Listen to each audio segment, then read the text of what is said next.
A washing machine that costs a month's salary. A crystal vase you're too scared to touch. Furniture from Czechoslovakia with a 5-year wait. Sounds crazy? To us, yeah. To Soviets? That was just life. While we'd walk into Macy's and pick from hundreds of options, on the other side of the Iron Curtain, getting anything was a battle. Wait lists, connections, what they called blat, trading favors to get what you needed, black markets, or you just couldn't buy it, period. Today I'm showing you 7 things that defined your status in the USSR. Radio consoles, imported electronics, French perfume that cost as much as a car, books that could land you in prison. And now? Those same things are collecting dust on eBay for $20 with 0 buyers. This isn't just nostalgia. It's a lesson in how scarcity turns junk into gold, and how fast that gold turns back to junk when the system falls apart. 7 symbols of Soviet luxury. Here's what they were. Let's start with the Radiola, the Soviet radio phonograph console. Picture this, a massive wooden cabinet, about the size of a small dresser, sitting in your living room. It's got a radio receiver, a record player, sometimes even a tape deck. In the USSR, this wasn't just furniture. This was your entertainment system, your status symbol, and your window to the world. All in one. Soviet families would save for years to afford one of these. And I mean literal years. A decent radiola could cost around 300 rubles when the average monthly salary was 80 to 100 rubles. That's 3 to 4 months of work, if you weren't spending money on anything else. Most people saved bit by bit over years, and if you finally got one, your neighbors knew you'd made it. You'd invite people over just to show it off. They'd gather around it like it was a portal to another dimension. Playing a vinyl record wasn't just entertainment. It was an event. Here's the contrast. While American teenagers in the 60s and 70s had transistor radios in their bedrooms, portable record players, and were upgrading to component stereo systems, Soviet families were still treating a single radiola like the crown jewels. One device for the whole household. One source of music. And you felt lucky to have it. The radiola wasn't just technology. It represented access to music, to radio broadcasts, to culture. Even the state-approved version of culture was better than nothing. Owning one meant you weren't just surviving, you were living. Fast forward to today. You can find these Soviet radiolas on eBay for $50 to $200.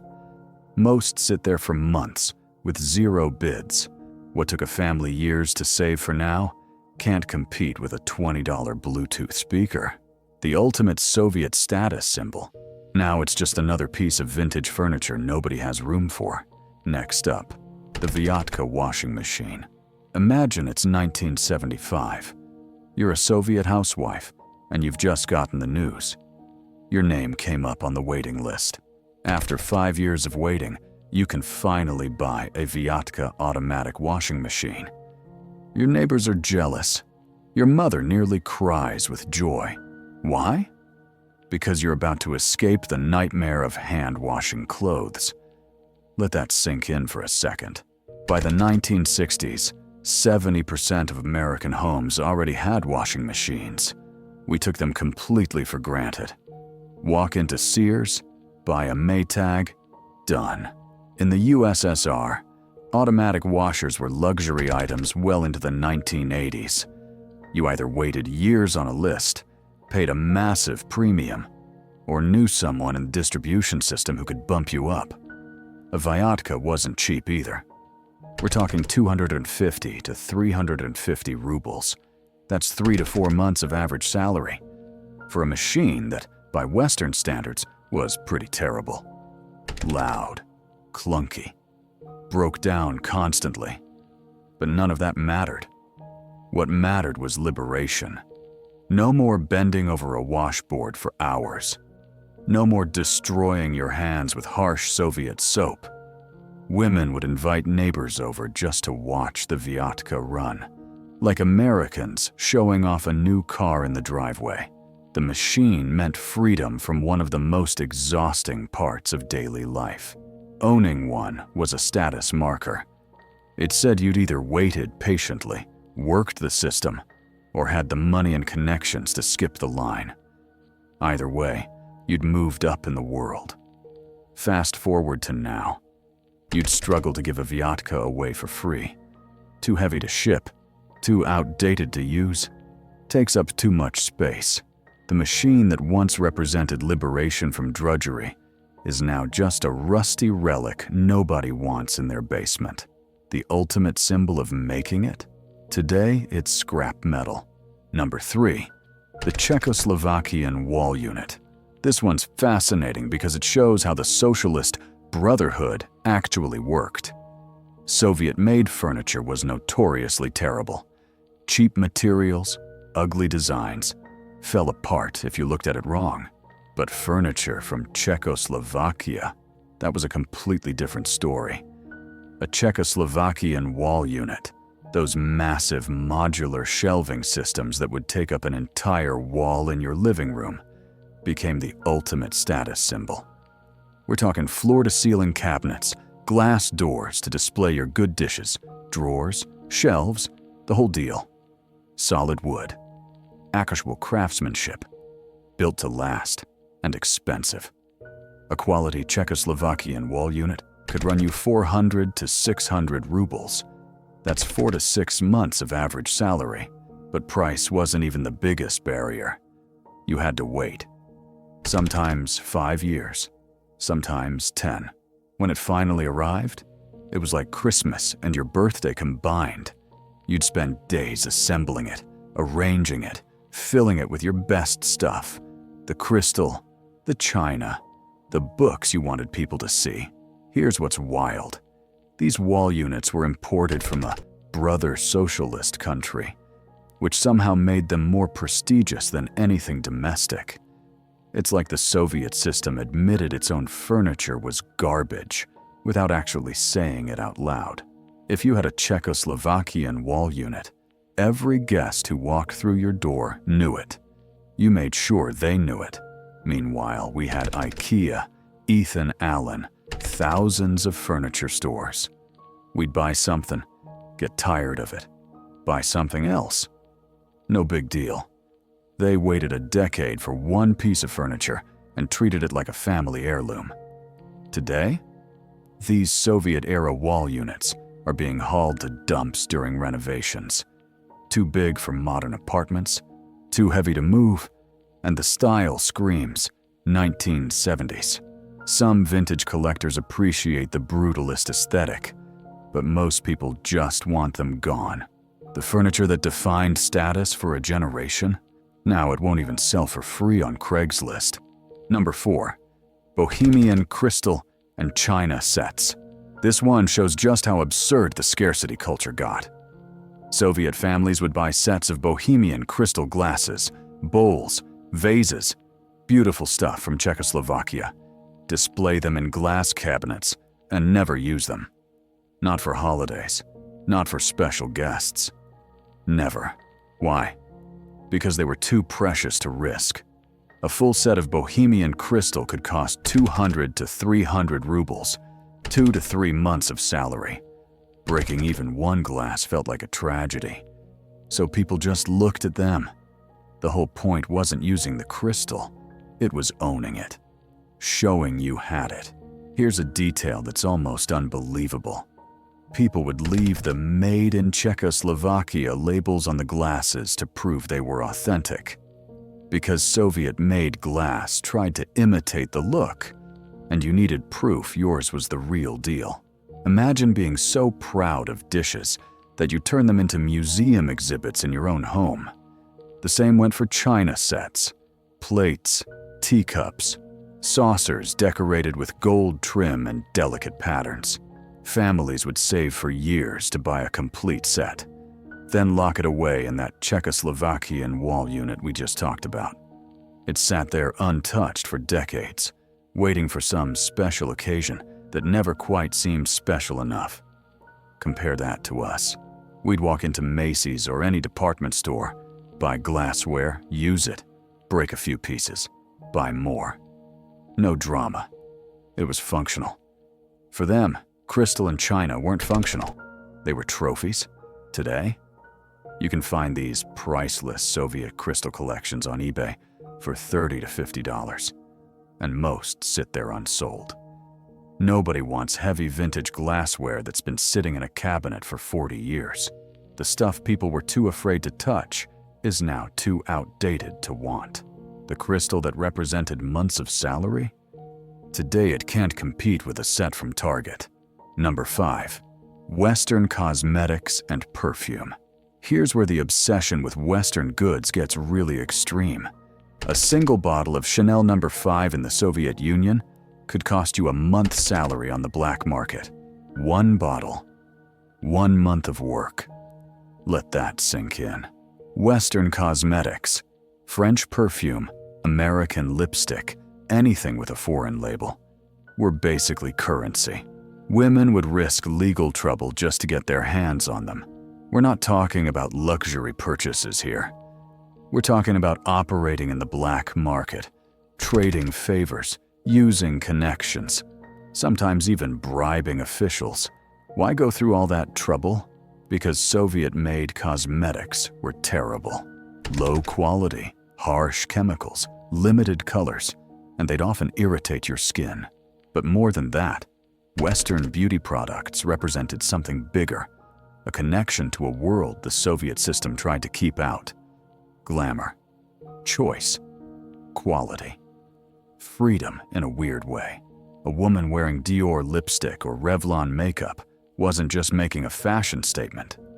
She was showing she had access to the Forbidden West. She had connections. She'd managed to get what most people couldn't. That tube of lipstick or bottle of perfume became proof of status. Meanwhile, we'd walk into any CVS or drugstore, see shelves packed with hundreds of options, buy whatever we wanted without thinking twice. Sales every other week. Coupons in the Sunday paper. The same Chanel No. 5 that cost a Soviet woman a month's salary. We could pick it up at the mall. Today, those products are still available, but nobody cares anymore. You can order Chanel online with free shipping. The mystique is gone. What was once worth risking punishment for is now just another option in an endless sea of choices. The perfume that cost a month's work? Now it's 20% off at Sephora. Number 6. Imported books and banned literature. In America, we had public libraries on every corner, bookstores in every mall, and complete freedom to read whatever we wanted. Want Hemingway? Walk to the library. Want the latest bestseller? Head to the bookstore. No questions asked. In the USSR, books were controlled, censored, and rationed. Getting your hands on Western authors, or even quality editions of Russian classics, meant you had connections. Sometimes it meant breaking the law. Certain books were outright banned. Orwell, Solzhenitsyn, Nabokov, Western political philosophy, religious texts. Owning them could get you questioned, or worse, but people still found ways. They'd trade them secretly, copy them by hand, pass them around in underground networks, just to read words that the state didn't want them to see. Even books that weren't banned were scarce. A quality edition of Tolstoy or Dostoevsky, foreign literature, scientific texts. You'd wait months or years to buy them. Bookstores would announce arrivals, and people would line up for hours just to get one copy. One book. Home libraries became status symbols. Walking into someone's apartment and seeing shelves packed with books, especially foreign editions, meant you were dealing with someone educated, connected, and possibly brave enough to own controversial material. Those books weren't just for reading. They were for displaying. Proof you had access to knowledge others didn't. Meanwhile, we could walk into a Borders or Barnes & Noble, browse thousands of titles, buy whatever caught our eye, paperbacks for a few bucks. The same Hemingway that Soviets risked punishment to read, sitting on a discount rack for $3.99. Today, it's almost laughable. Every book they fought to access is now a free PDF or an e-book you can download in seconds. The knowledge they risked everything for is one Google search away. The books worth risking prison for? Now they're free on Project Gutenberg. Number 7. Imported electronics from East Germany and Yugoslavia. Here's the final piece of the puzzle. Any electronic device with "Made in GDR" or "Made in Yugoslavia" stamped on it instantly elevated your social standing. We're talking televisions, tape recorders, vacuum cleaners, radios, basic appliances that we just pick up at Sears without thinking twice. But in the USSR, these weren't just appliances. They were proof you had access to imported goods.